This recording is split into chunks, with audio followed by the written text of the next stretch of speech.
Iran Israel সংঘাত গড়িয়েছে ষষ্ঠ দিনে।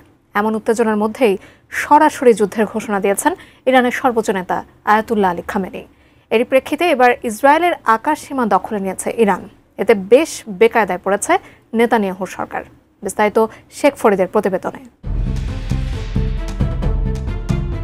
ইরানের সর্বোচ্চ নেতা আয়াতুল্লাহ আলী খামেনিকে প্রকাশ্যে হত্যার হুমকি দিয়েছেন ইসরায়েলের প্রধানমন্ত্রী বেনিয়ামিন নেতানিয়াহু। পরিস্থিতি এমন জায়গায় পৌঁছেছে, অনেকেই শঙ্কা প্রকাশ করছেন ইসরায়েল এবার ফোর্দো পারমাণবিক স্থাপনা সহ ইরান জুড়ে তীব্র হামলার পরিকল্পনা করছে। এরই প্রেক্ষিতে ইরানও পিছপা হচ্ছে না। তারা নিজেদের অবস্থানকে ডু অর ডাই বলেই আখ্যা করছে।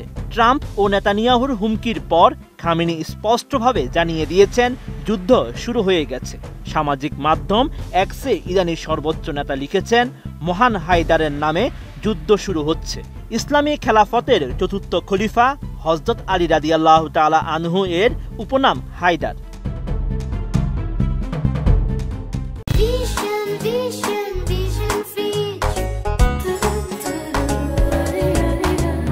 খামেনি আরও লিখেন, আমাদের অবশ্যই সন্ত্রাসী শাসনের বিরুদ্ধে কঠোর জবাব দিতে হবে। ইরান কোনো দয়া দেখাবে না। ইরানের সর্বোচ্চ নেতার এমন ঘোষণার পরপরই ইসরায়েলে 2 দফায় ব্যালিস্টিক ক্ষেপণাস্ত্র হামলা চালায় ইরান। 17 জুন মধ্যরাতে এবং 18 জুন ভোরে সেসব হামলায় ইসরায়েলে ব্যাপক বিস্ফোরণের শব্দ শোনা যায়। দ্য টাইমস অব ইসরায়েল জানায়, রাত 12:40 কিছুক্ষণ পরই ইসরায়েলের বিশাল অংশ জুড়ে রকেটের সাইরেন বাজতে শুরু করে। এ সময় প্রায় 15টি প্রজেক্টাইল আঘাত আনে। এর প্রায় 40 মিনিট পরে প্রায় 10টি ক্ষেপণাস্ত্র ইসরায়েলে আকাশ ছুঁয়ে আসার মাধ্যমে পরবর্তী আক্রমণ শুরু হয়। এমন হামলার পরেই ইসরায়েলের আকাশসীমার পূর্ণ নিয়ন্ত্রণ ইরানের হাতে বলে দাবি করেছেন দেশটির সামরিক বাহিনীর অভিজাত শাখা কর্নেল ইমান তাজিক। সম্প্রতি ইসরায়েলও ইরানের আকাশসীমার প্রসঙ্গে একই দাবি করেছে। 17 জুন রাতে ইসরায়েলকে লক্ষ্য করে 2 দফা ক্ষেপণাস্ত্র হামলা চালিয়েছে Iran.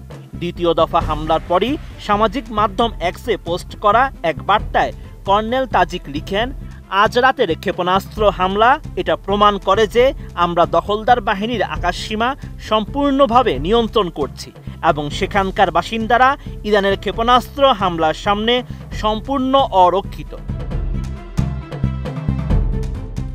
Sheikh Farid, ATN news.